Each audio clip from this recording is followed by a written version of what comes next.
నీకు నేనెలా తండ్రినో ఈ సమస్త జగత్తుకి ఆ తోణిపురీశ్వరుడైన పరమేశ్వరుడు తండ్రి. ఆ పక్కనుందే పార్వతీదేవి, ఆవిడ అమ్మ.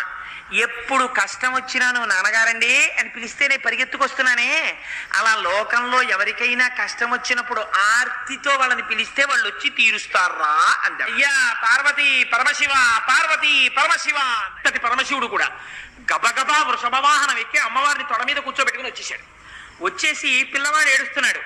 గబాలను వాడిని ఎత్తుకుని, అలా చూస్తావేం పార్వతి, పిల్లవాడు ఏడుస్తుంటే నీ స్తన్యాన్ని బంగారు గిన్నెలో పిండి ఆ పాలు పట్టు పిల్లవాడికి అన్నాడు. అంటే ఆవిడంది కూడా చాలా తేలిగ్గా చెప్పేస్తున్నారు.